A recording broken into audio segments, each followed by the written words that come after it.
тәрбие жағынан құқық бұзушылық орын алып жата ма мектептеріңізде? Бос болған бала сол бұзықтыққа барады да.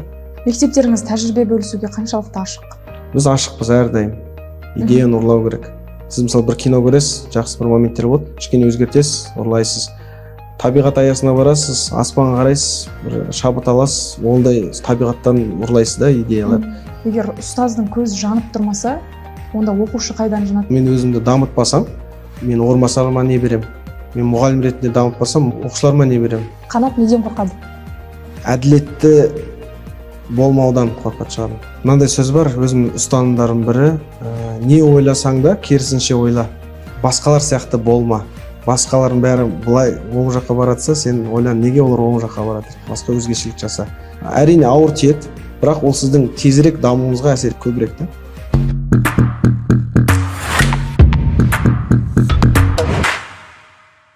Қанат ағай, сәлеметсіз, қалыңыз қалай? Саламатсыз ба?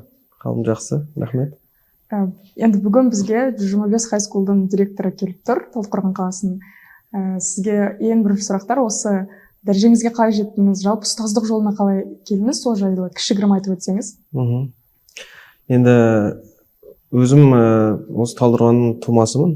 Бірінші сыныптан 6-шы сыныпқа дейін 15-ші орта мектепте білім алдым. Сөйтіп қазақ тілі лицейіне түстім. Реклама келді да біздің мектепке. Өзімде түскім келді, сөйтіп жолым болып, емтихандардың бәрін өтіп, сөйтіп 5 жылымды сол қазақ тілі лицейінде өткіздім, Талдықорған қазақ тілі лицейінде. Содан кейін мамандық таңдау мәселесі болды 11-ші сыныпта. Өзіме жақын сол ұстаздық, әсіресе ағылшын тілін жақсы білгендіктен сол ұстаздық шет тілі мамандығына түстім, ағылшын тілі және корей тілі. Сөйтіп сол біздің өзіміздің Ильяс Жансүгіров атындағы Жетісу мемлекеттік университетінің бакалаврын аяқтадым. Сөйтіп бірінші ұстаздық жолымды қазақ тілі лицейінде бастадым. Ол Семей қаласындағы қазақ тілі лицейі еді. Бірінші рет өзім қаладан да шығып тұрып, Талдықорғанның сыртына шығып жұмыс істедім, Семейдің халқымен. Сөйтіп 2 жыл сол жақта өткіздім. 2 жылдан кейін тәжірибе жинағаннан кейін біраз өмірімде өзгерістер керек болды. Өзім жас маман ретінде жалпы әрбір мұғалімнің өмірінде сондай бір сәттер болады, андай қиыншылық кездері, мамандықтан түңілу деген сияқты моменттер болады негізі. Барлығы өткен деп есептеймін өзім. Сол себептен менде осы 2-ші жыл сондай болды да. Нагрузка көп болды.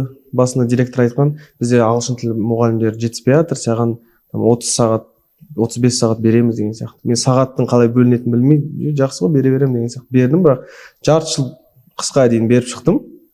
Бірақ андай шынымен де физикалық шаршадым да. Сондай моментте ойладым, мүмкін мұғалім болмай қойын ба, басқа жаққа барайын ба деген сияқты ойлар да келді.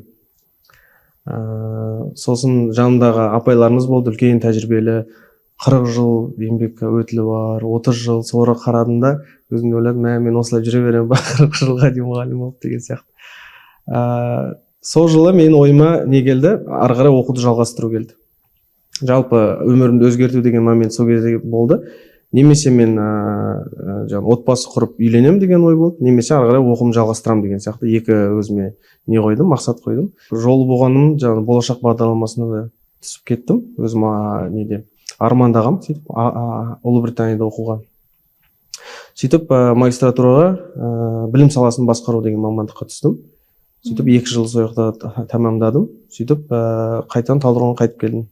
Талдықорғанға келіп келместен отбасы құрдым. Сол кездері біз 2-ші курс оқығанда ма, бакалаврдың 3-ші курс оқығанда ништар ашылған еді, 2010-2011 жылдар. Сол кезде өзіме андай ой тастаған, осы жерде бір істеп кету керек еді деген сияқты. Ол кезде енді естіп жатамыз ғой, ниш деген өте заманауи, мұғалімдер бәрі ағылшынша оқиды, енді бүткіл жаңашылдықтың бәрі сол жақта деген сияқты. Сөйтіп 2017 жылы келдім, сол жылдан бастап өтіп кеттім. Жаңа ништа мұғалімдік басында маған орынбасарлық қызметі бос екен, соны ұсынды. Бірақ енді мен енді ғана оқуды бітіріп келгендіктен біраз мұғалім болып бастап көрейін деп шештім да, сөйтіп мұғалім болып істедім. Сосын ары қарай мынандай мамандық не бар, вакансия болатын ол жақта. Директордың сыртқы істер бойынша орынбасар деген сияқты. зауч по внешним связям деген.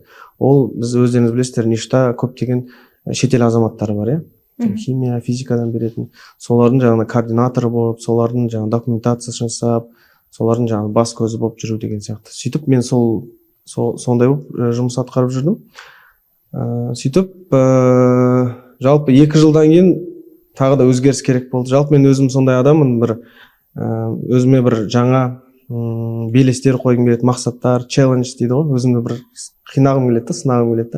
Егер тұңғиық жаңа тұрып тұрса, қызықсыз болады. Сөйтіп мен 2 жылда мен мұғалім болғандықтан кішкене өзгерткім келді, сөйтіп жаңа неге заучтыққа ұсынды. Бірақ сол кезде оптимизация деген болды да, ништарда 6 зауч болған, неге соларын қысқартып 3-еуін қалдырды ғой деймін, қателеспесем. Сөйтіп сол по внешним связімді қысқартып, соның орындайтын міндеттерін оқу заучына міндеттеп қойды. Сөйтіп 3,5 жыл істептім ништан кейін тағы да өзгеріс міндетті керек болды. Сөйтіп Алматыдан ұсыныс болды. Алматыдан жаңа мектеп ашылып жатыр. Алматыда жекеменшік мектептер деген уже бір 10 шақты жыл шығар, өте қарқынды дамып жатыр. Сөйтіп біз Жердеш Innovation School деген мектепті нольдан бастап құрдық, сол мектепті. Негізі Жердеш деген балабақшалар бар, бір мектебі бар, бірақ жаңа брендті Innovation School деген атпен бірмен бастауыш сынып 1-5 болды ол кезде. Сөйтіп сол жақта жұмыс атқардым.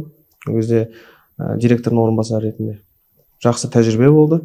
Сол тәжірибенің арқасында өткен жылдан бері міне 1,5 жыл болды. Талдықорғандағы 25 International High School мектебіне директор қызметіне жұмыс істеп келе жатырмын.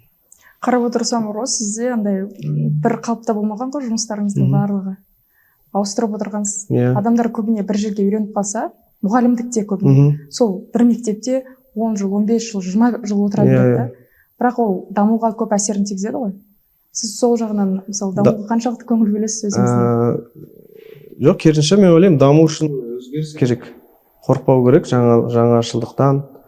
Сол себептен, мысалы, мен қазіргі 1 жыл аяқталды, қойған мақсаттарымызға жеттік деп ойлаймын. Сәтті жыл болды біздің 20 High School үшін. Жалпы бұл мектепке қабылдануым да қызық болды да негізде. Мен сол мектепте жұмыс істеп жүрдім. Жылдың ортасы еді сол кезде. Маған достарым арқылы вакансия осылай Талдықорғанның мектеп ашылып жатыр деген ұсыныс келді. Маған қызық болды, өйткені мен өзім біраз патриот адаммын да, әсіресе Талдықорғанға, Жетісуға деген сияқты өз үлесімді қосайын деген сияқты ылғи соны ойлап жүремін негізі. Сөйтіп интервьюға бардым. Ешқандай жұмысқа жаңа жұмыс іздеп деген мақсатта емес, көрейін деп бардым. Сөйтіп генеральный директор Елжан мырзамен сөйлесіп, ол сол кезде сразу айтты, болды, сізді таңдаймыз деп. Мен айттым, мен жұмысым бар дедім, мен кете алмаймын, или жылда аяқтайын деп айтсам, жарты жолда тастап кетуге болмайды. Негізі ол мұғалімдік бір этика, оны бізді үйреткен. Балаларың бар, қарап тұрған ата-аналарың бар, өткен жауапкершілік негізі мұғалімді негізі жарты жолда тастап кету өте қиын да. Немесе жылда аяқтайсың, немесе қыс уақытында жаңа жылдық демалыс кезінде ауыстырасың. Сөйтіп мен айттым, мен ауыстырмаймын, соңына дейін боламын деген сияқты. Бірақ олар неше түрлі ұсынды, сен орнына жаңа бір зам тауып берейік, барлық жағынан. Өйткені оларға тезірек, 25 High School'ға тезірек құрылыс жүріп жатқан ол кезде. Тезірек құрылыстың басын бастап, аяқтап, қыркүйекке құжаттарын бәрін алып, лицензиясын бәрін алып деген сияқты. СС бойынша жұмысқа кірісіп кету керек болады. Уақыт тығыз болатын. Сөйтіп, мен марттың 1-інде жұмысқа қабылдандым. Бір жыл болды ғой мектептеріңізге? Иә, толық 1 жыл болды. Ата-аналардың барлығы разы ма? Сіздерде өткенде құттықтау салтанаты болды, оқушыларды? Соңғы қоңырау салтанатын Бекенриев атындағы драма театрда өткіздік. Жабық, жаңасы форматта негізі ата-аналарға өте ұнады. Бүткіл ата-аналардың комментарийі былай болды. Жалпы үйреніп қалғанбыз, күннің астында аяқта тұрып деген сияқты да. Мұнда күшті рахат, ана театрда кондиционері бар, концертный бағдарлама болды. Біздің акционеріміз Қадырбаев Жансерік мырза да келіп қонақ болып қайтты. Қызық форматта өтті, жаңашыл. Жалпы біздің мектеп өз жаңашылдыққа ашықпыз да. И мен осы жыл қойған мақсатым, жалпы Талдықорғанның білім беру мекемелері арасында, жалпы қоғамның арасында 25 high school Талдықорғанның өз орнын алуы. Мен сол неге жеттік деп ойлаймын, командамыз арқылы сол мақсатқа жеттік деп ойлаймын. Жалпы қазір жаңағы білім басқармасы болсын, ата-аналар болсын, оқушылар болсын, бәрі танып жатыр қазір. Өткенде бір ата-анамен сөйлесіп жатқан барысында, баласы сол сіздердің мектептеріңізде оқиды екен. Ұнайды дейді да, өйткені өзгеше формат.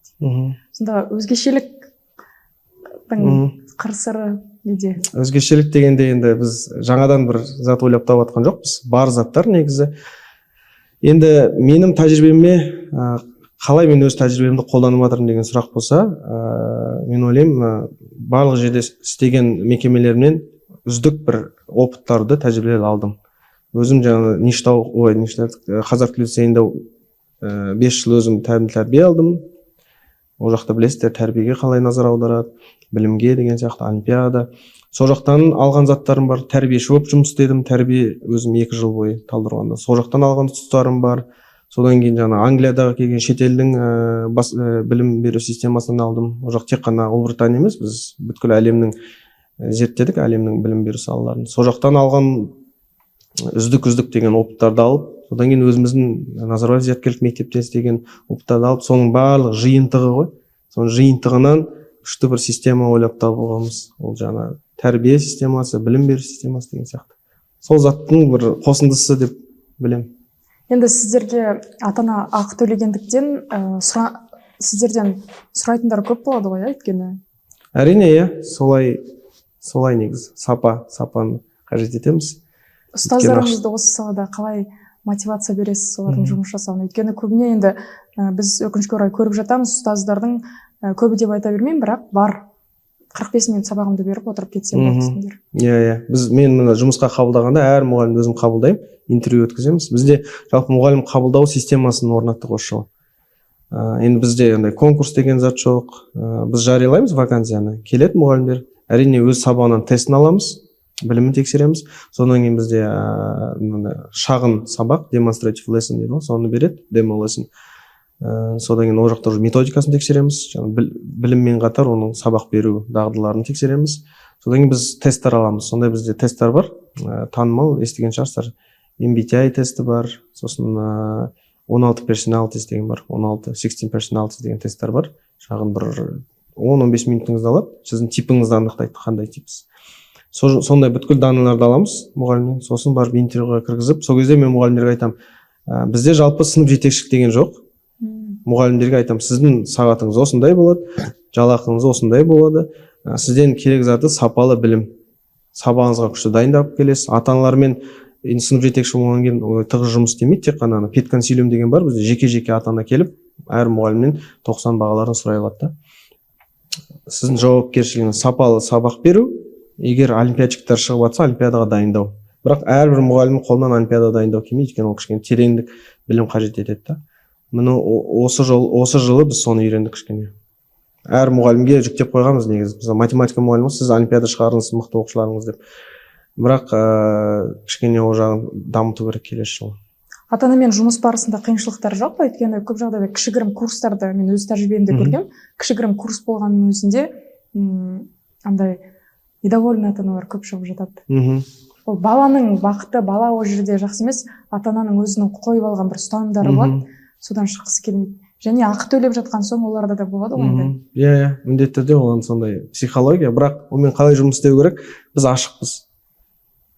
То есть қашан ата-ананың жаңа негативі жиналады, ол айта алмағандықтан, оны ата-ананы естімегендіктен жиналады, сосын жылдың басына ол жарылады, жаңағыдай айтады, осылай болу керек, біздің тыңдамағандықтан. Біз уақытылы шақырып тұрамыз ата-аналарды. Жалпы біздің есігіміз ата-аналарға ашық.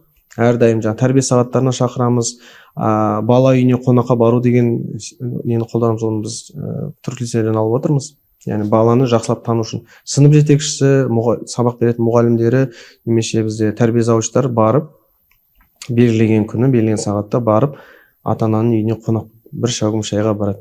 Көп ұзақ емес, бір жарты сағат, 20 минуттық. Ешқандай қатты дайындық керек жоқ. Оны тәрбие системасына, тәрбиелік мақсатта өте маңызы зор негізі. Соны түсіндірдік. Жалпы ата-анамен тығыз байланыстамыз, жиналыстар ұйымдастырамыз. ата-аналар келіп ойларымен бөлісіп тұрады, яғни кері байланыс бар да. Біз оны келесі жыл тағы да оны келесі деңгейге шығаруымыз керек та, кері байланысты. Яғни бізде андай горячая линия дейді ғой. Сондай мен өзімнен бізде қабылдау бөлмесі бар, ресепшн деп аталады. Бізде жаңағы ең бірінші ата-ана келгенде бүткіл мектеп туралы информацияны соны бір қыздан алады кәдімгі ресепшнда. Мектептің бүткіл жаңағы білімін, тәрбиесін, системасын барлығын түсіндіреді. Формасын деген сияқты, тамағын.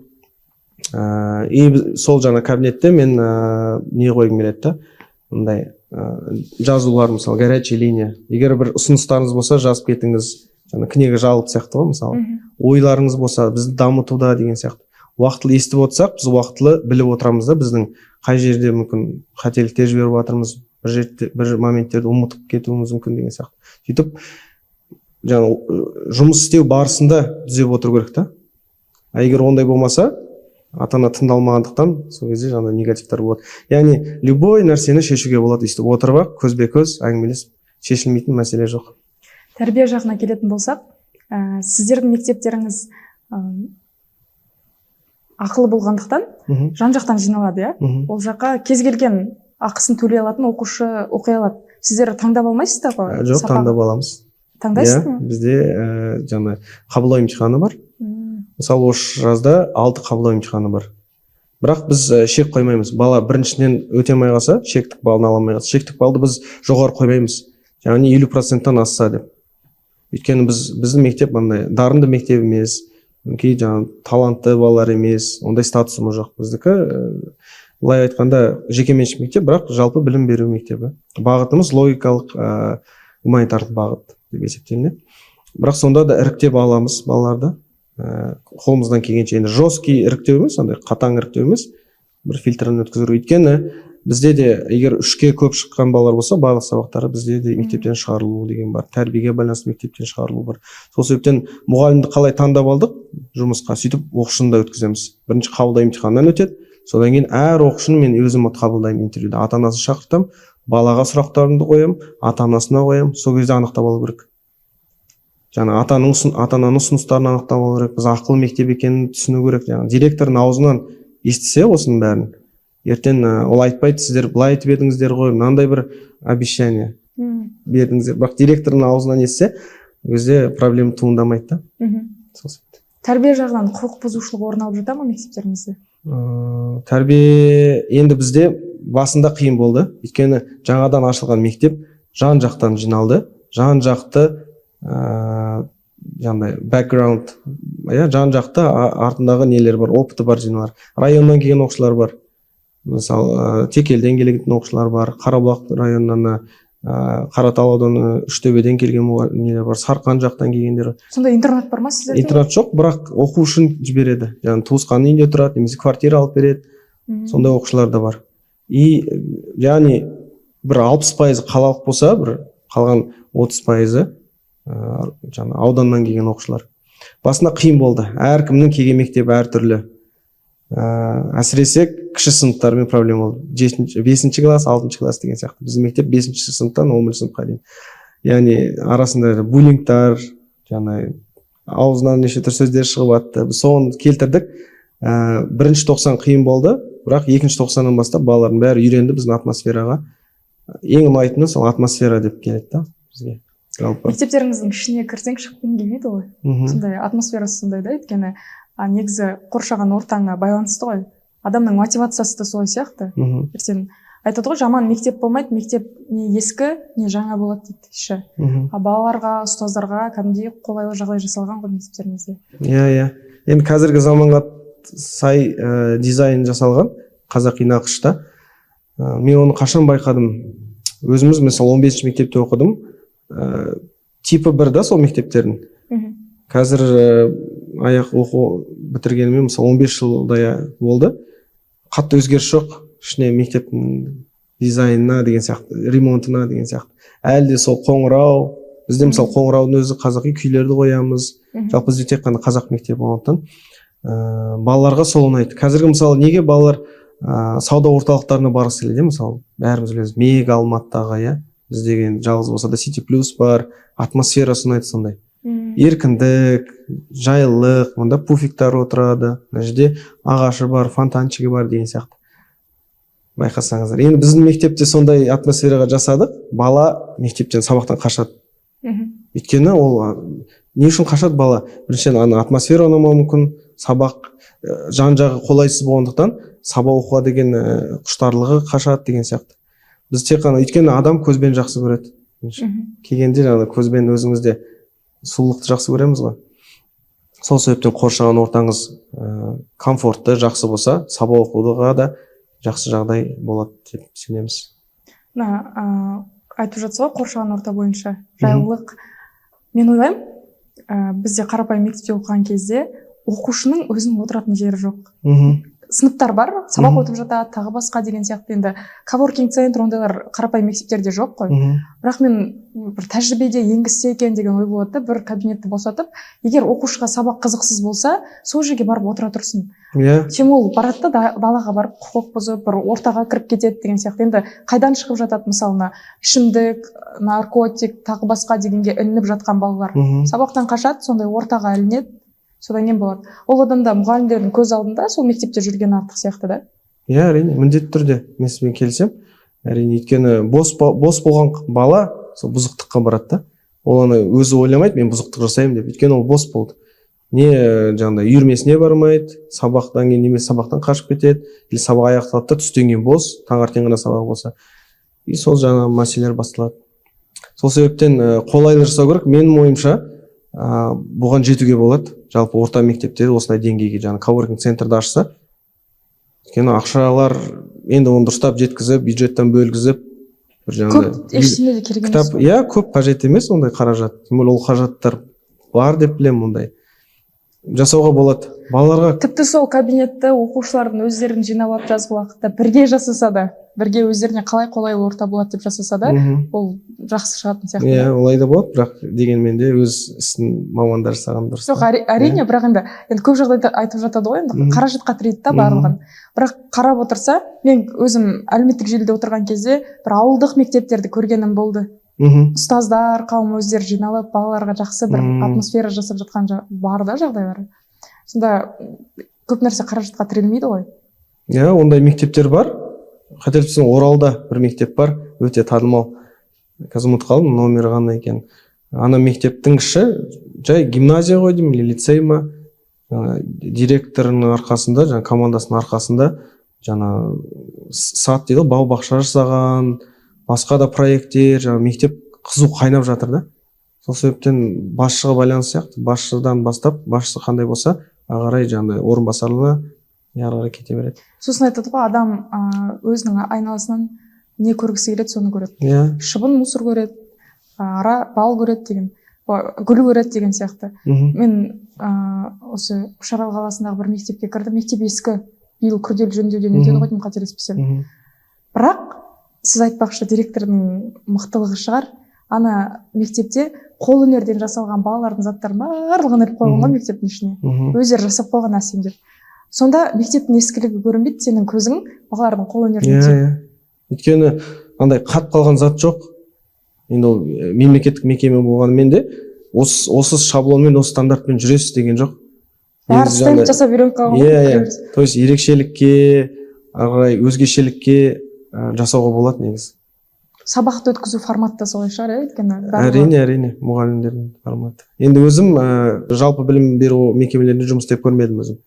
Тек қана НИШ, КТЛ және жеке меншік мектепте істеп көрдім. Дегенмен қиыншылықтарды естіп жататын шығарсыз? Естіп атам. Өйткені енді мұғалімдермен сөйлесесің, оқушылармен, ата-аналармен жан-жақты айтып атады жалпы. Мектептеріңіз тәжірибе бөлісуге қаншалықты ашық? Өте ашықпыз. Біз осы жылы қалалық тегін семинарлар өткіздік, психологиялық семинар, профайлинг семинар өткіздік, мұғалімдерге, жас мұғалімдерге семинар өткіздік, дебат турнирін өткіздік. Жалпы осы жыл алып қалғанда іс-шарамыз өте көп болды. Қалалық білім басқармасымен бірге отырып, облыстық білім басқармасымен бірге отырып жасап отырдық. Біз ашықпыз әрдайым. Өзіңіз оқушыларға ашықсыз ба? Мысалы, әлде бар ғой директорлар. Көбіне мен өзім оқушы болып жүрген кезде, директор біз үшін жанына жолауға болмайтын адам сияқты болатын. Ойбай, директор келе жатыр деген болатын да. Содан бір адамдар үркітіп тастайтын. Содан бала кезден бала бастық деген ұғымды басқалай түсінеді. Бір қол жетпейтін адам сияқты, ол кісімен сөйлесу мүлдем қиын сияқты көреді. Содан жұмысқа барған адамда бастық десе бүйтіп қорқып жүреді, өзінің ойын айта алмайды, пікірін айта алмайды. Сол бізде қалыптасып қалған сияқты. Иә, бар, әлі де бар. Енді сіздің кездеріңізде болса да, біз де енді оқыдық қой, біз де білеміз. Бірақ енді 6-шы сыныптан кейін, 7-ші сыныптан кейін менің көзқарасым да өзгерді. Ең бірінші өзгеше директорды сол кезде көрдік. Ол кезде түрік азамат еді. Хақан Караман деген әлі де есімде, аты жөні. Сөйтіп қанша директор болды оған дейін, одан кейін барлығының өзіме алған тұстары бар.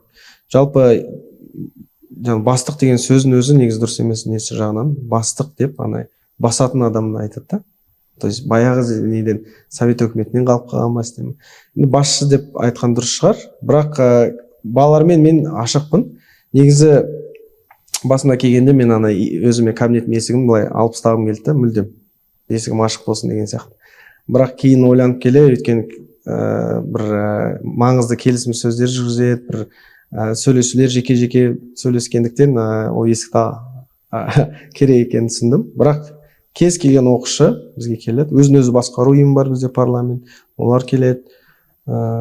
Жалпы енді балалар айтып жатады, сіз ең күшті директорсыз деп, амандасып, құшақтасып деген сияқты. Ол жағынан ашықпыз, бірақ дегенмен де бір дистанция болу керек әрине. Яғни амандасуда, аты жөнін айтуында да. Директор қалайсыз деп болса, ол уже шектен шығып кетті деген сияқты. Өзін өзі басқару ұйымы деп айтып жатырсыз ғой, бір өзгешелік бар ма? Мысалы, мен көп жағдайда жасөспірімдермен араласам, сол кезде олардың мектепте ұйымдастырып жатқан іс-шаралары, олардың көзқарастары біздің мектеп оқып жүрген кезіміздегі іс-шаралармен қалып қалғанда, ал қазіргі балалардың сұранысы мүлде бөлек қой. Сол жақтан. Енді бізде осы жылы 10-шы сыныптар таңдадық. Өзін өзі басқару ұйымына өте белсенді болды. Біріншіден бұлар болған мектептегі іс-шаралардың бәрін өздері жүргізді, өз үлестерін қосты. Жаңашылдық жағынан біз оларға айттық, сіздер проект істеңіздер, біз соны бір ойларыңыз болса, біз іске асырамыз. Мысалы, қоқыс жәшігі, жаңағыдай пластикті бөлек салу, стеклоны бөлек салу деген, шыныны, қағазды деген сияқты. Сондай сияқты проекттер болса, біз олардың ойларын бізге жеткізсе, біз маманы жалдап, тапсырыс беріп, жасататын моменттер болды. Әлі де бұл жұмыс істеп келе жатыр. Қазір кейбір, әрине, бір жылда оның бәрін жасап үлгерген жоқпыз. Қазір кейбір проекттер қағаз үстінде тұр, бірақ келесі жылда міндетті түрде орындаймыз осылай. Қандай күшті идея, жоба жасап үйрету кішкене кезінен. Өйткені бала кішкентай кезінен ойлаған идеяны іске асыруға болатынын түсінсе, онда өсе келе де ол сінеді ғой, өзінің ішіндегі стержендері бар ғой соған. Көбіне адам ойлайды да, ой, қолымнан келмейді дей салады. Содан тастап кетеді да, мысалы. Егер мектеп кезінде сондай қолдаулар болып жатса, онда ойлаған істері іске асады ғой. Мен тағы бір байқаған, сіздерде менторлық бар да? Менторлық ол жай ғана ұстаздарға ғана ма, әлде оқушыларға да бар ма? Жоқ, менторлық деген бізде ментор, куратор дегенге келеді. Сынып жетекші, тәрбиеші деп айтуға да болады. Жалпы ментор деген ең маңызды адам мектептің, біздің 25 хайскулдардың ішінде ең маңызды адам, өйткені тікелей баламен ең бірінші жұмыс істейтін сол кісі. Баланың бір ұсыныстары, сұрақтар болса, барып менторлар айтады, ментор кейін орынбасарларға айтады деген сияқты. Ата-анамен тығыз жұмыс істейтін ментор. Жалпы барлық жатты өйстіп мұғалімдерді, мектеп әкімшілігін және ата-аналарды байланыстыратын адам, сол менторда бізде рөлі өте маңызды. Олар бізде сабақ беретіндері де бар. Көбінесе бір сыныппен жүреді, кейбір менторларды 2 сыныбы да бар деген сияқты. Білім саласына келетін болсақ, білім саласында көптеген негативті мәліметтер көп қой. Өйткені әлеуметтік желіде бір оқиға болса, соны өрбітіп жібереді да. Содан кейін барлығы білім саласы төмен, нашар, тиісінеді да. Бірақ егер былай қарап отырсақ, жағымды жақтар өте көп қой. Бірақ өкінішке орай, осы қарапайым мектептер, мемлекеттік мектептер өздерін дұрыс приоритет алмайтын сияқты. ол мен қазір өзім жұмысым пиарға байланысты болғандықтан мен көбіне айтамын, қай сала болса да, ол мемлекеттік мекемелер, ол мемлекеттік қызметші болса да өзін пиарить ете алу керек, өйткені заман соны сұрайды да. Көрсете алу керек істеп жатқан жұмысын. Бір жерде тығылып ойбай мен жұмысымды осылай істеп жатырмын екен деп емес, мысалы ашық көрсете білу. А бізде ол жағынан көбіне іс-шара өткізумен ғана шектеледі да. Іс-шара өтті кетті деген мәліметтер салумен ғана. Бірақ қызықтыру, бізде мынандай ұстаз бар, бізде осындай оқушы бар, біз мынандай ғылыми жоба жасап жатырмыз. Жеңіп жатқандар көп қой, олимпиада басқа, бірақ сол айтылмайды. Иә, толық келісеміз.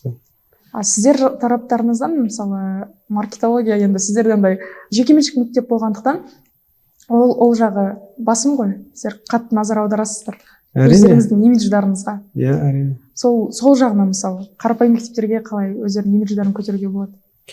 Имидж неден тұрады жалпы мектепте? Өткен жылы мынандай қиыншылықтар болды. Маркетинг өте маңызды, өзіңіз айтпақшы. Біздің журналист бас кеңсесінде маркетинг бөлімі бар. Маркетинг директор бар. Біздің 16 мектептерге жаңа курировать етіп отырады, қадағалап отырады. Маркетинг білім жаңа оқу бөлімімен де байланысты болу керек, тәрбие бөлімімен, жалпы барлығымен де байланысты болу керек. Өйткені оқушы жинаймын деп жаңағыдай жалған ақпарат айтылса, ертең ол үлкен дауға алып салады да. Жаңа оқушы жинау үшін ғана. Өткен жылы менде сондай тәжірибемде болды. Біз енді ашылып жатқаннан кейін біздің учредитель, сол кездегі учредителіміз жалдаған, сырттан келген бір топ маркетологтар жалдаған. Олар күшті жұмыс істеді, таргетін жіберді. Енді Алматыда ол өте өтімді да. Көп адамдар келді. Бірақ андай жоқ бір нелерді айтқанда мектеп туралы. Ертең біз сол жұмыс істей барысында біз аталармен қайта жұмыс істеп оны түсіндіріп, бізде ондай жоқ, былай деп. Жаңа олардың мақсаты бала жинау ғана болды. Бала жинап берді, бірақ кері әсерде тиді. Сол үшін байланыста болу керек. Білім оқу бөлімімен де, тәрбие бөлімімен де. Енді жалпы білім беру мектептеріне де оны қолға алуға болады. Әрине, жаңағыдай директордың несі ретінде ғой, белсенділігі ретінде, жаңашылдығы ретінде ешқандай оған шектеулер жоқ деп білемін негізі. Инстаграм парақшасын ашуға, мысалы, оны дамытуға, сол барлық бізде мектептер 1000 адамдық, 2500 адамдық мектептер ғой. Соның барлығы жаңағыдай тіркелушілер, оқушылар болса, ата-аналар болса, нелер парақшалар өте танымал болады. Жаңа 5000, 7000 деген сияқты. Қазіргі сондай заман болғандықтан TikTok болсын, әлеуметтік желілерді қолдана білу, иә. Оқушы, мен айтам, тағы да қаражатқа тірелетін мәселе болады ғой. Біз SMM маманды ала алмаймыз жұмысқа деп айтып жатады. Бірақ өзін-өзі басқару ұйымын құрып жатыр. Бар ғой енді, соның ішінен SMM командасы құрылса, оқушылар өздері күшті контент жасап береді. Егер шын мәнісіне келген кезде. Сол мәселеде өздеріне шектеу қойған және андай болады ғой. Для галочки деген, ради отчетта деген нәрсеге үйреніп қалғанда, бірақ ол отчет қарап отырсаңыздар бір ертең бар ғой бір өздерінің отчеттары керек білім саласы бойынша, бірақ енді әлеуметтік желі бойынша отчетты ешкім сұрап та жатқан жоқ қой, былай қарасаңыз.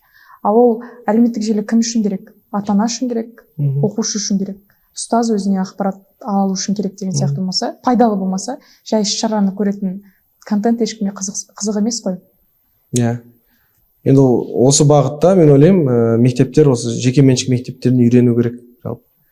Бізде басқа мен Алматыдағы мықты мектептер бар, жекеменшік. Біз сол жақтан да үйреніп жатырмыз. Жалпы мында идеяны барлық жерден алу керек қой.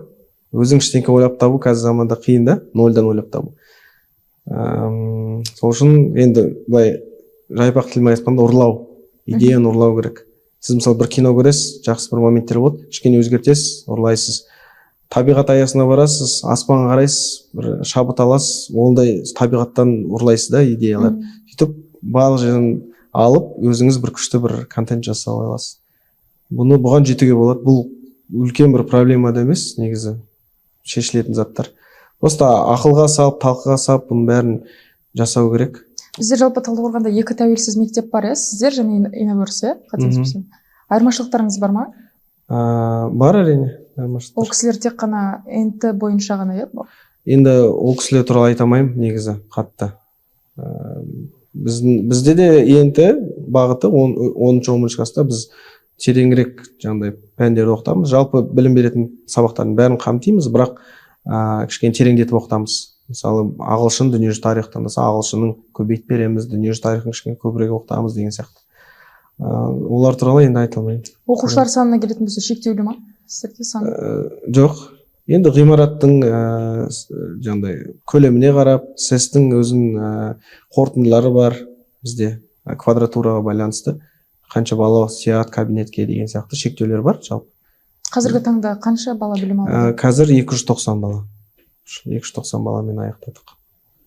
Енді өзіңізге бір жылдық тәжірибеңізде тиген бір болды ма? Кемшіліктеріңізбен жұмыс жасау келер жылда? Әрине, біз осы жылы қазіргі даму жоспарын құрдым 3 жылға арнап. 5 жылдық құруға болатын еді, бірақ өзім тезірек жету үшін 3 жылдық даму жоспарын құрдым. Біріншіден бұл мақсатты бүткіл командаға жеткізу. Команда деген кіші қызметкерден бастап, мысалы біздің тазалықшы апайларымыз бар, сол апайлардан бастап, жаңағыдай директорға дейін бір мақсатта жұмыс істеу. Сол кезде бүткіл жаңағыдай мектептің ұжымы түсінеді да, ол ертең балаларға да өтеді, балалар да сол мақсат түсінеді. Сол қандай мақсат қойдым? Жалпы ағылшын тілі сапасын көтеру мектептегі. Қазіргі таңда 50-60% ағылшынша сөйлесе деп мақсат қойдым алдығы жылға.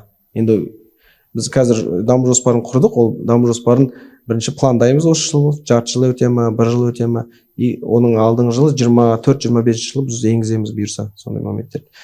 Жалпы біз қоғаммен тығыз жұмыс істеу, ата-аналармен, тек қана балаларды ағылшын тілін, балалардың деңгейін көтермей, ағылшын тілін біз мұғалімдерге де сабақтар берсек. Бізде мысалы шет тіл маманы бар, жаңағыдай шетел азаматы ағылшын тілін беретін.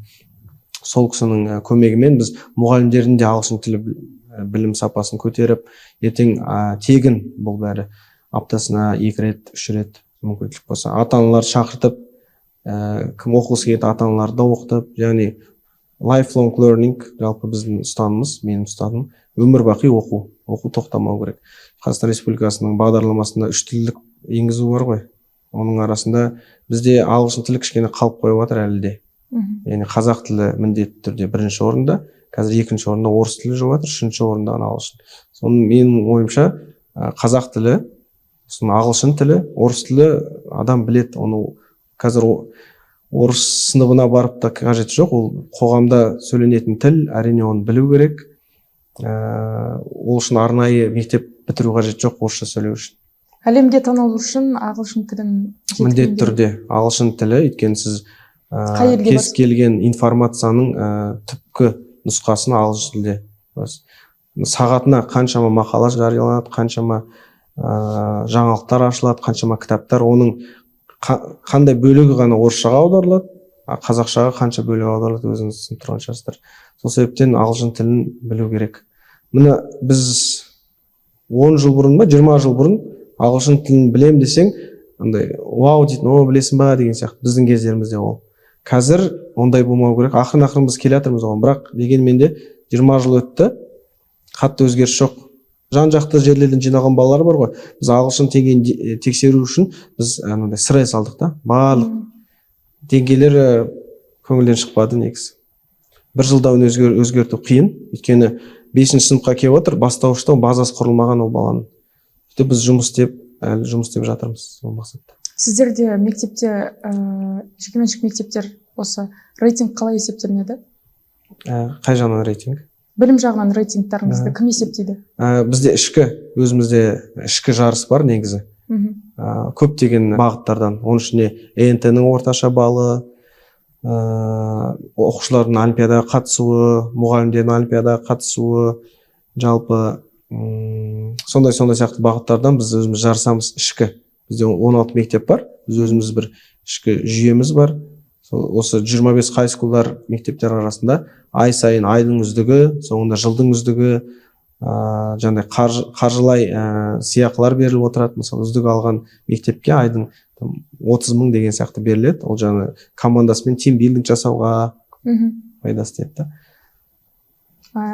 Енді мотивациялық тұрғыдан келетін болсақ, мен бір жекеменшік мектепте байқаған болатын, мындай әйнектен жасалған шкаф болады. Соның ішіне iPhone, тағы басқа подарктар қойып қояды. Жылдың аяқталған кезде үздік оқушы жинаған балына байланысты ең үздік оқушы соның ішінен өзінің сыйлығын алады деген. Сіздерде сондай бар ма? Жоқ, бізде ондай жоқ. Бірақ үздік оқушыға бізде ай сайын үздік оқушыларды таңдап отырамыз. 5 пен 9 класстікі бөлек, 10-11-дікі бөлек. Екі система болғандықтан, орта және жоғары сыныптар болғандықтан үздігін анықтап отырамыз. Үздікке біз жеңілдіктер береміз оқуға деген. Яғни баласы олимпиадаға қатысып білімін көрсетіп отырса, 100% бізде тегін оқуға алады да. Ол анасына да жақсы, ата-анасына да жақсы. Яғни грант қарастырылған? Иә, қарастырылған өтімді гранттар, ойнатылатын гранттар. Жалпы 300% берілген, жыл бойы ойнатуға болады осыны. Біз өзіміз қарастырған 300% деп, енді біреуге 50% бересіз, біреуге 25%, біреуге 100% бересіз. Сөйтіп, оқушылар ай сайын үздік атанып, сондай сыйақылар алып отыр. Одан бөлек ширек мотивационный сыйлықтарды біз жоғары сыныптарға береміз. Үздік атанып жатса, жаңағыдай ақшалай кішкене береміз, өзі керек затын алсын деген сияқты. Бағана тимбилдинг деп айтып қалдыңыз ғой. Бізде адамдар демалуды дұрыс білмейді ғой. Сіз өзіңіз шетелге шығып көрген соң білесіз ғой, ол жақта демалыс деген ұғым. Отпуск деген отпуск ол берілген. Адам білу керек та, ол кезде адам демалу керек екен. Өйткені мысалы қараңызшы, 46 күн болса, көбісі ойлайды, қазір 46 күнде бір жерде жұмыс жасай тұрайын деп. Одан кейін сабақ қайттан басталады ғой, мысалы. Сол жағын ұтымды пайдалана алмайды. Содан да адам бақытсыз болып жүретін сияқты да. Жұмысқа келуде сенбі жексенбі демалмайды, дүйсенбі жұмысқа қайтадан уже былай шыққан кезде. Өте дұрыс. Жаңа даму жоспарының тағы бір бөлігі бізде енді ол ағылшынша термин бар, well-being деген. Орысша аудармасы бар, благосостояние. Қазақшада бір сөзбен аударылмайды, негізі ол рухани жағынан, физикалық жағынан өзіңді жақсы сезіну, жалпы қоршаған орта деген сияқты. Барлық факторлар. Біз жалпы мектепті сондай атмосфера деген зат қой негізі сол.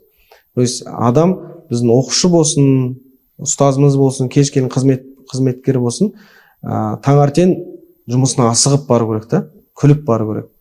Қайтқанда жұмыстан күліп асығу керек та, несіне, отбасына. Сол кезде бұл толыққанды адам деп санаймыз да. Өйткені ол егер мысалы жұмысқа көңілсіз келсе, балаларға да ұнамайды жұмысы. Ұнамайды жұмыста, не үшін жұмыс дейсіз деген сұрақ. Ал жұмыста көп қалып, отбасына асықпаса, демек отбасында проблема бар деген сөз. Сол баланс сақтау мақсатында біз сол well-beingті жақсартайын деп жатырмыз. Жалпы өзін сезінуі, өзін өте комфортты, қауіпсіз ортада сезіну деген сонымен жұмыс істеп жатырмыз жалпы. Ол жаңағыдай ашық болу, өз ойын айта білу, кез келген оқушы, мұғалім айта білу деген сияқты факторлар кіреді. Бұл айтып отырғаным ата-аналарға ғой, тікелей. Бала ата-ананың бақытсыз екенін көрген сайын бала да бақытсыз болады ғой. Содан айналадан тек қана проблема көріп өседі. Қазір көп қой, мысалы, біздің қазіргі поколение Z дейді ғой, айналадан тек қана проблема көреді. Әлеуметтік желінің қарқынды дамуы, одан бөлек үлкен қауымның сондай болуы. Сол балаға қатты әсер етеді ғой. Әсер етеді. Мен әр уақытта айтам, егер ұстаздың көзі жанып тұрмаса, онда оқушы қайдан жанады деген сұрақ қоямын да. Жалпы мынандай не бар, сізге бөлісіп өтейін. Қызметкерлердің түрлері бар екен. Оны 1-2 кітаптан оқыдым. Жалпы соның бір несін айтып өтсем, 5 типі бар екен қызметкерлердің. Бірінші типі сыртқы өмірі қызығырақ та жұмыстан қарағанда. Ол кісілер мысалы жұмысы 6-та аяқталса 5:59-да уже турникеттің жанында тұрады да, несімен кетейін деп. Сыртқы өмір қызық та. Тек қана жұмыста ақша тауып, сыртта жұмсау үшін өмір сүретіндер бар. Екінші тип, сіз айтпақшы, критиктер бар. Или негатив тарататындар бар. Мынау дұрыс емес, әкімшілік бүйтіп жатыр, мынау не өзгеріс, бұрын жақсы еді ғой деп, тек қана критиковать етеді. Сөйтіп басқаларына жаңа нені жаяттық, жаман атмосфераны. Үшінші адамдар бар, критиковать етеді, бірақ ұсынысты да айтады. Мысалы, бір кабинетің бар, бірақ сенде оқушы саны көп та, кабинеттің аумағы жетпейді. басқа кабинет бар, білесіз, ол жақта аз бала отыр, бірақ кабинет үлкенірек. Сіз директорға барып ұсынасыз. Тек қана менің кабинетім кішкентай, менің кабинетім кішкене, ауыстырып беріңіз дейтін адам емес. Жаңа үшінші тип адамдар барып директорға барады да, қараңыз, мына апайдың кабинеті бар, екеуміз ауыссақ, ол апайдың сынып оқушылар аз ғой, мына жақта өзін жақсы сезінеді, біз ана жақта жақсы сезінейік деп ой салады да директорға. Сөйтіп ауысып, бәрі де бақытты болады. Сондай сотрудниктар бар. Және де жаңа төртінші тип осыны ұсынып өзі жасайтын сотрудниктар. Мысал қараңыздар, жарық шамдарға көреді да, директор ұсынады. Мына жарық шамдарыңыз сізде көп энергия тұтынады. Бұны давайте мынандайға ауыстырайық, более экономичный ауыстырайық деген сияқты. Сөйтіп ұсыныс салып, то есть несін пайдасын тигізеді да мектепке. Сондай сотрудниктар бар. И соңғы риск алатын сотрудниктар, риск алатын қызметшілер. Және де осы қызметшілер карьерасын тез жасайды. Риск алу деген зат. Жалпы адам өзі риск ала білсе, мойнына, демек оның карьерасы тез дамиды. Ол қалай мен сізге айтайын. Мысалы, мен директормын, бір мұғалім келді, тарих пәнінен мұғалім. Маған мынандай бір немен жазып алып келген. Өз атынан, өтініш па, түсініктеме ретінде жазып алып келген. Менің оқушыларым, осы 2 классым, орташа балдары, жалпы Қазақстанның орталығы балының аз болса, мен жалақымды қайтарып беремін сізге, осы деген сияқты. Сөйтіп риск алып жатыр. Оны ешкім жаз деп айтқан жоқ, өз ішінен келіп, өзі риск алып жатыр. Өзіне бір мотивация екен, мысалы.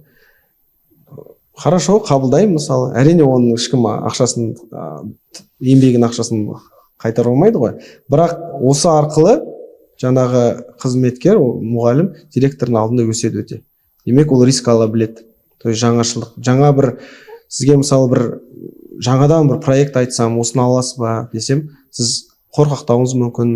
Жаңа риск ала білетіндер сөйтіп дамып өседі да. Жалпы карьера деген сөз, мансап, кәсіп дейміз ғой. Ол мысалы мұғалімдік, мен 20 жыл мұғаліммін, мен карьера жасадым мұғалімдік деп айтсаң, сен ол қалай жасадың? Әрбір 5 жылда категорияңды өтіп тұрдың, бәрі уақытылы өтсе, ол жаңа карьераға есептелмейді екен, жаңа дамуға. Карьера деген сол деңгейге, жаңа мастерға немесе зерттеуші деңгейіне аз уақытта жету. То есть жаңа 20 жылда емес, соны сен 10 жылда жетсең, соны сен карьера жасадың деген сөз екен. Жалпы жаңа итальян тілінен алғанда ғой, қателеспесем, тез жету деген мағына келеді екен. Сондай жағынан біз шатастырып атамыз. Сол себептен осындай қызметкерлер көп болу керек, риск ала білетін. Және де мысалы командада да біз қандай, мен өзім distributed leadership дейді, немесе shared, бөлісімді, шашыраңқы көшбасшылық дегенді ұстанамыз. Әркім бөлінген, мысалы мен оқу орынбасарларым менсіз де шешім қабылдай береді. Кішігірім шешімдерін әрдайым маған звондап или менімен кездесу сұрап, ондай болмайды. Біз аптасына бір рет кездесеміз, шешілетін мәселе шешеді, бірақ күнделікті болатын жаңағыдай күнделікті рутинный заттарды шешіп отырады да кейбір моменттерде. Осы жалпы, яғни мен жоқ болсам да мектепте, қазір мен жоқ болсам да жұмыс жүріп жатыр. Яғни бір адамға кеп тірелмеу керек та. Бір адамға кеп, өйткені ертең мен жұмысымды ауыстыратын болсам, маған тіреліп тұрса, ертең бұл командада шашырап кетеді. Сол себептен ең басты сондай система құру керек. Бір адамға тәуелді емес, жалпы система құрсаңыз, система өзі қанша адам ауысса, мұғалім ауысса да, орынбасар ауысса да, система бір болғандықтан ары қарай қарқынды дами береді деген мақсатта. Айтады ғой, биік мансап, биік жартас дейді. Өрмелеп болған жылан да шығады, қалықтап қыранда ұшады. Бірақ осы жолда сіз андай қайта ұстаздық жолдан бастап қалам, дәрежемді жоғалтып алам деген қорқыныш болмай ма? Жоқ, мүлдем болмайды. Менде қорқыныш жоқ ол жағынан. Енді осы жылы мектеп болып қалыптасу болды, сәтті деп санаймын. Келесі жылда біз қазір үлкейіп жатырмыз. Келесі ғимаратты алып үлкейіп жатырмыз. Спорт зал салу мақсат бар. Жаз бойы қазір құрылыс жүреді. Сол маған сонымен қызықты. Менің директор ретінде мектептің жаңа стратегиялық дамуы қызық. Ішкі заттар ол бола береді. Ол бітпейді, ішкі рутина заттар, ата-ананың келуі, жиналыстар, баламен ол заттар бола береді. Бірақ жоғарыдан қарағандықтан біз нені проекттік үстінен қараймыз да. Сол жағынан қызық. Мысалы мен 2-ші жыл қалып отқан себебім содан. Келесі жылы дәл осылай болады, директор болып қал десе, мен ойланам, да тағы да не істеуге болады, егер бір жаңағыдай челлендж болмаса. Қатып қалған стандартта жұмыс жасау ұнамайды. Мен андай мансапқа, жалақы әрине маңызды, бірақ өзгеріске дайынмын. Жалпы мен тағы да бір нем бар, мақсатым шетелде бір өмір сүріп жұмыс істеп көрсем ба деген мақсат. 1 жыл болсын, сондай тәжірибе. Соған қарай жұмыс істеген нем бар, ойым бар. Адамдарда қорқыныш болады ғой, зона комфортаға үйреніп қалады көбісі. Бағана айттым ғой басында, 7 жыл, 10 жыл бір жерде жүре бергісі келеді. Сол жер ыңғайлы өйткені, бірақ жетістікке жету үшін ыңғайлықта болмау керек қой. Қалай егер барлығы жұмыста оңай болса, онда жетістік еш уақытта адамға оңай келмейді. Иә. Жаңа қан керек дейді ғой. Сол үшін бізде Жүрмес хайскул мектептерінде ротация деген затты енгізіп жатырмыз. 2 жыл, 3 жыл сайын мектептердің директорын ауыстыру, завучтарын ауыстыру деген сияқты. Мүмкін мына завуч жаңағыдай білім жағынан мықты да, система құралады. Бір қаламызда мүмкін система дұрыс орнатылмаса, сөйтіп ауыстырып, сондай жасай жатырмыз негізі.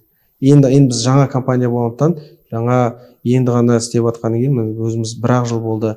Кейбір мектептеріміз 3 жыл ғана істеп жатыр, яғни көптеген тәжірибеміз жоқ. Дегенмен де біз қарқынды біз 25 хайскул мектептерінде қызметкердің бәрі ашық үйренуге, жаңа затты іске асыруға деген сияқты. Әрине, стагнация деген заттан қорқу керек, тұрып тұрған су сасиды деген сияқты. Әрдайым өзіңді дамытып отыру керек. Мысалы, мен өзімді дамытпасам, мен орынбасарыма не берем? Мен мұғалім ретінде дамытпасам, оқушыларыма не берем? Мен өзім толы болмасам, стакан ретінде, мысалы, шыны ретінде, бутылка ретінде не құям оларға? Сол себептен өзімде кітаптар оқу керек. Бірақ ол бір жағынан қарасаңыз, өйтіп айта беру оңай, бірақ жасқа қарау керек. Егер мысалы 40-тан асқан, 50-ден асқан адамдарға әрине ондай олар ауыса беру қиын да оларға. Жаңағыдай челлендж, мен челлендж деп, өйткені оның отбасы бар, өсіп жатқан балалары бар деген сияқты. Онда неге алу керек? Ойға алу керек. Қанат неден қорқады? Қанат неден қорқады? Қай жағынан сұрақ? Енді жалпы өзіңіздің қорқынышыңыз. Мен өткенде бір 3-ші рет қайталап жатырмын ғой, бір сұрақ қойған кезде, өткенде бір директорға қойған сұрағым болған, сол кезде ол кісі мен жемқор болудан қорқам дейді. Мен жемқор болудан қорқам, өйткені басшылыққа жоғары шыққан сайын түрлі соблазндар деп айтады, сондай болуы мүмкін, одан бөлек қыспақта болуы мүмкін деген сияқты.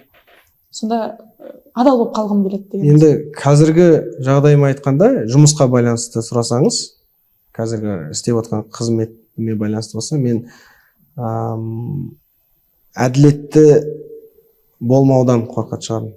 Өйткені басшы болғандықтан көп адамдар келеді, көп адамдардың жаңағыдай естисің, проблемаларын шешуге тырысасың. Бір әділетсіз қимылдар жасап, шешімдер қабылдасаң, ол адамның жүректерінде қалады да, қызметшілердің. Сол себептен әрдайым әрбір сөзіме, әрбір шешімімді мен жан-жақты ойлаймын. Сол адамның жаңағыдай орнында, басқа адамның орнында деген сияқты. Кім қалай қабылдайды? Сол себептен әділетсіз қабылданған шешімдерден қорқамын деп ойлаймын. Жекеменшік мектеп болғандықтан сіздерге түрлі басшы қызметте жүрген ата-аналар болуы мүмкін, біреу прокурор болуы мүмкін, біреу басқа да салада болуы мүмкін. Сонда болмай ма сізде бөлу деген сияқты? Мынау ананың баласы тиіспеңдер, мынау мынаның баласы тиіспеңдер деген сияқты? Жоқ, ондай болмайды. Бірақ дәл таптыңыз, бізде де бар ондай ата-аналар. Жалпы көп. Бірақ ата-аналардың бәрі бірдей бізде. Барлығында бір мейрамдар болса құттықтап жатамыз, барлығына бірдей, ешкімді бөліп жармаймыз. Ол ата-аналардың өздері де біледі. Жаңағыдай мансапта отырған ата-аналар немесе үлкен қызметке отырған ата-аналарға да ешқандай оларға көп көңіл бөліп, ондай жоқ бізде. Барлығына бірдей. Барлығына бірдей жасалған. Оқушы ретінде бағана айтып жатырсыз ғой, буллингқа тап болады деген. Енді көбіне оқушылардың өздері біліп жатады ғой, мынандай отбасынан мынандай бір-біріне тиісіп, сонда оқушыларға ұстаздар бөлек қарауы ондай жоқ па? Жоқ. Өйткені біз мектеп оқыған кезде ондай болатын. Мгм. Мынау әкімнің баласы, мынау ананың баласы деген, ұстаздың баласы деген сияқты. Енді бізде менторлар тығыз ата-анамен жұмыс істегеннен кейін олар біледі, бірақ мұғалімдеріміз олай білмейді, сабақ беретін мұғалімдер. Кімнің қандай ата-ана екенін білмейді. Yani. Ол жағынан қарайсыздар, иә? Мысалы, болады ғой, буллинг жасаған кезде оқушының көңіл күйі. Психологтар қаншалықты жақсы жұмыс жасайды мектептеріңізде? Өте жақсы жұмыс жасайды. Бізде жалпы компанияның бір мақсаты, жаңағыдай well-being дедің ғой, психологиялық жағдайы өте маңызды. Оқушының, ұстаздың, кез келген қызметкердің психологиялық жағдайы жақсы. Сол себептен бізде консультациялар өтеді. Ата-аналарға да тегін, кез келген мұғалімге де психология сабағы бізде сабақ ретінде өтеді әр кабинетке, әрбір балаларға. Одан бөлек балалар жазылады келіп жеке консультацияға. Сол психолог жұмыстың арқасында біз көптеген проблемаларды айқындап отырдық, уақытылы ата-аналарына хабарлап отырдық. Өйткені жаңа 290 оқушы бар, 290 оқушы әртүрлі, әрқайсысы.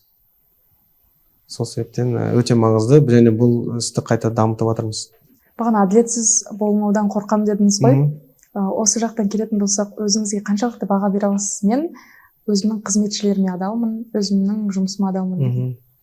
Мен бір сондай қиын шешімдерді көп ойланам негізі. Дұрыс айттым ба? Болады кейбір кезде біреу жаққа көбірек айтып қойсам, соны мен түсініп, тез арада шешімді қайтаны өзгертіп, түсіндіріп қайтаны айтатын жағдайлар болатын негізі. Бірақ басшы ретінде жауапкершілік көп қой. Сол себептен оңай емес. Жалпы кейбір кезде ойлайсың, шынымен мұғалім болып жүре берген жақсы шығар деп. Мысалы қазіргі категорияға мықты болып, жақсы сағаттармен олсаң, жалақы жағынан да жақсы жалақы аласыз мысалы. Сіздердің жалақыларыңызбен мемлекеттік мекемелердің жалақысы бар ма? Бізде өзімізде тарификация бар. Жаңағыдай есептейміз. Жалпы енді жақсы мұғалімдер алу мақсатында, жұмысқа алу мақсатында біз кішкене көбірек ұсынамыз әрине. Мектептеріңізде енді жас ерекшеліктеріне келетін болсақ, жас мамандар мен тәжірибелі мамандардың несі бар ма? Иә, қазіргі таңда бізде жас мамандар бір 60% құрайды. Қалғандар 10 жылдан көп тәжірибесі бар. Жалпы орта жасымыз қазір 35 жас болып тұр. Бүткіл ұжымның. Енді өзіңіздің біз ойлайық жобасын құрастырғандағы басты мақсат облыстық шаралар көп өтеді. Бірақ ол шаралар осы жерде қалып қалуы мүмкін да. Онда бір маман келеді, бірақ қалған 15 мың маман келмейді ғой. Сол мақсатта аудандық, ауылдық жерге жетсе екен, ішінен бір ұстаз болсын, өзіне бір түйірі болса, ойланып, болашақ осы келе жатқан оқушылардың болашағын ойлау мақсатында бір түйір ойы болса, жақсы ғой. Өйткені өзінің тәжірибесінде қолданып жатады. Сол бүгін сіз көптеген өзіңіздің жұмыстарыңызда қандай ерекшеліктері бар, не қолданасыз, сонымен кішігірім болсын бөлістіңіз да. Ең ұнағаны, қай жерге барсаңыз да мүмкіндік көріп, сол тәжірибеңізбен бөлісіп жүруіңіз әрқашан. Қолдануыңыз, мысалы болады ғой, мен келдім, маған мектеп бір жұмыс берді, мен дәл соны ғана жұмыс жасаймын емес, өзіңіздің үйренгеніңіздің барлығын тәжірибеңізде қолданып жатқаныңыз. Соны да ойланар, енді ұстаздарымыз. Сізде сол жас мамандарға, оқушыларға, ұстаздарға айтарыңыз болса? Енді мен айтарым, әрдайым өзгеруден қорықпаңыздар. Мынандай сөз бар, өзім ұстанымдарым бірі, не ойласаң да керісінше ойла. Сондай ұстаным бар. Яғни басқалар сияқты болма. Басқалардың бәрі былай оң жаққа баратса, сен ойлан, неге олар оң жаққа баратыр? Басқа өзгешелік жаса. Көптеген мысалдар бар ол мақсатында. Мысалы, былай келтірейін сізге.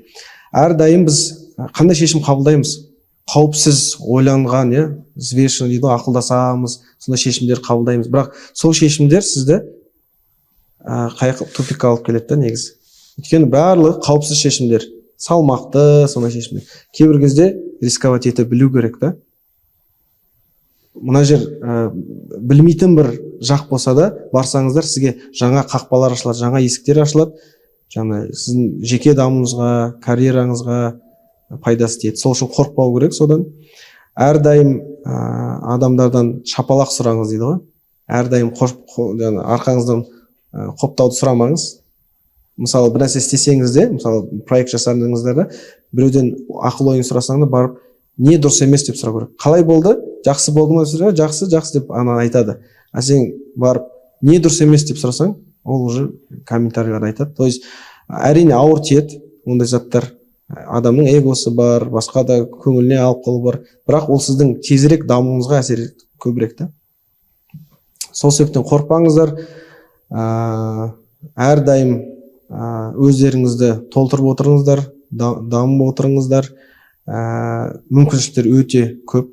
Жалпы істеймін деген адамға Алла тағала мүмкіншіліктерді аша береді негізі.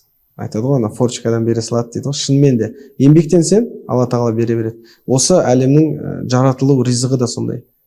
Жалпы айтады ғой, неге жаман ойлы адамдар ой іске аса бастайды деп. Олар түнімен соны ойлайды, істейді, Алла тағала береді. Алла тағала бөлмейді, мынау жаманшылық істеп жатыр, мынау жақсы істеп жатыр. Еңбектеп, тер төгіп істесең, ол береді. Ертең олимпиадаға сөйтіп еңбектеніп дайындалсаң, береді. Кез келген затты дерттеніп істесең, береді. Сол себептен дерттеніңіздер. Жалпы айналаңызға қандай өзгешелік жасай алам деген мақсатпен жүрсеңіздер. Тағы да мысал айтайын, қазір келіп жатыр мысалдар көп. Баяғыда бір адам бір жағажайда бір адамды көреді, адам бір тас лақтырып жатыр екен, неге мұхитқа. Жанына келеді да, тас емес, сөйтсе не екен, ракушка дейді ғой, сондай заттар. Сосын сұрайды, неге лақтырып жатсың? Мыңдаған жатыр ғой, сен бітірмейсің оны. Бірақ мен мына ракушканың өмірін өзгертіп жатырмын дейді да, кішкене болса да. Сол себептен өзгертуге болмайды, бәрі бітті деп ойламаңыздар. Кішігірім қолыңыздан келгенше өзгертсеңіздер, сіздер жаңа бір оқушының, бір отбасының, бір қоғамды өзгертуге нелеріңіз барлық болады. Ойларыңыз болады. Сол себептен жасқанбаңыздар деген ой. Қадағай уақытыңызды қиып, біздің жобамызға келгеніңізге үлкен рахмет. Лайықты ойыңызбен бөліскеніңізге үлкен рахмет. Сіздерге өте рахмет шақырғандарыңызға. Әрине бір сағат көз ашып өтті. Кез келген андай жан-жақты тақырыптар талқыладық.